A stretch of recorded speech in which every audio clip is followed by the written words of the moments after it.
Iran entered this war with a mindset shaped by decades of resistance, secrecy, and deep strategic preparation. For years, it had developed its military with one goal in mind: to counter Western allies, especially Israel. Its strength lies in the massive stockpile of missiles and drones built through years of sanctions, underground production, and aggressive military engineering. Iran knew it could not match Israel in air superiority or high-end technology, so it leaned on numbers, range, and saturation tactics. From the start, Iran launched its war by unleashing swarms of drones and long-range missiles. They came in waves, hundreds of flying weapons shot into Israeli airspace, designed to overwhelm the Iron Dome and push through to strike cities, bases, and strategic installations. These drones, many of them from the Shahid family, are cheap to produce but deadly in large numbers. Some fly low to avoid radar, others act as decoys, and some are equipped with explosives meant to detonate on impact. Behind the drones came the missiles. Iran has one of the largest missile arsenals in the Middle East. It includes short-range missiles, medium-range ballistic missiles, cruise missiles, and even hypersonic variants, which it claims can maneuver at incredible speeds, making them harder to intercept. The goal wasn't just destruction. It was shock. It was to show that Israel's defenses could be challenged, that distance didn't mean safety, and that Iran could touch its enemies across borders. But the Iranian strategy wasn't only about firepower. It was also about reach. With support from proxy groups across Lebanon, Syria, Iraq, and Yemen, Iran extended its battlefield far beyond its borders. These militias, armed with Iranian rockets and explosives, opened multiple fronts against Israel. Rockets flew from the north, the east, and the south. Iran was trying to stretch Israeli forces thin, make them fight in all directions, and test how far they could push before breaking Israel's defenses. Yet Israel was prepared. From the very first moment of the Iranian assault, Israel activated its multi-layered missile defense system. The Iron Dome was the first to respond, intercepting the short-range rockets aimed at cities and civilian zones. Its radar scanned the sky, identified which projectiles were dangerous, and launched interceptors to destroy them midair. The majority were shot down before they could reach the ground. For longer-range missiles, Israel relied on David's sling and the Arrow systems. These were designed to hit ballistic threats, the missiles that fly high and fall fast. David's sling could hit threats within the atmosphere. Arrow 2 and Arrow 3 were built to target missiles in space, before they even began re-entry. These systems lit up the skies, launching interceptors with blinding speed, guided by powerful radars and precision computers. In most cases, they succeeded. The damage in Israel was minimal compared to the scale of the Iranian attacks. Then came Israel's response. With a wave of airstrikes, Israel targeted Iranian missile launchers, drone factories, communication hubs, and underground bunkers. Its F-35 stealth fighters flew undetected deep into enemy territory.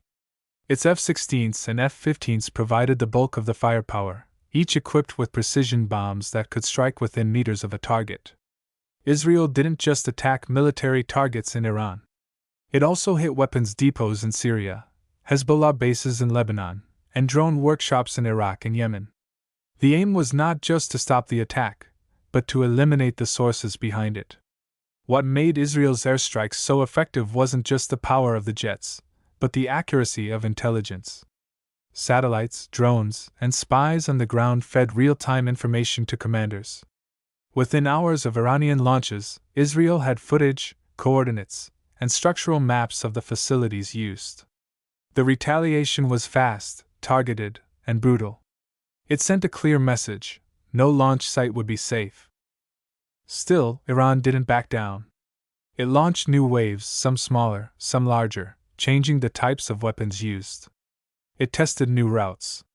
Some missiles flew low across terrain, while others came from proxy-controlled zones to mask their origin. But Israel adjusted quickly. It deployed more interceptors, repositioned mobile defense batteries, and brought in naval systems to defend the coastline. U.S. military support also played a quiet role, with joint coordination in space tracking and early warnings. As days turned to weeks, Iran's weapon reserves began to show signs of strain. Some missiles failed mid-flight.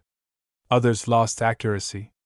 Iranian factories worked around the clock to produce more drones and rockets, but under pressure from Israeli strikes, many were relocated or shut down. Israel continued to pound known missile storage sites, oil refineries tied to funding networks, and key roads used for transporting weapons. Meanwhile, Israel's economy, although disrupted, continued. Most of the Iranian missiles had been intercepted. Electricity, water, and government services remained operational. Israel's Air Force maintained complete air dominance. No Iranian aircraft entered Israeli airspace. And Israeli drones flew deep into enemy territory, feeding surveillance and launching occasional precision strikes.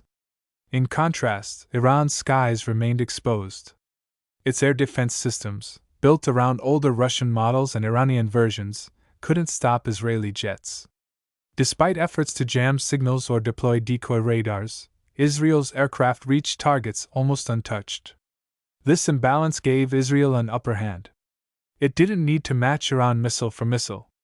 It simply needed to destroy Iran's ability to fire more. Still, both nations suffered. Civilians on both sides paid a price. The sound of air raid sirens, the sight of interceptors cutting trails in the sky, the fear of what might fall next, it weighed heavily. But the war was not just about weapons. It was a battle of resolve, of strategy, of endurance. Iran had shown it could strike from far and fast. It had revealed its deep missile reserves and regional alliances. But Israel had proven its defenses could hold, its air power could dominate, and its retaliation would be swift and painful. In the end, the war between Iran and Israel became a battle between two very different strategies. Iran focused on numbers, saturation, and regional pressure. Israel relied on precision, speed, and superior technology.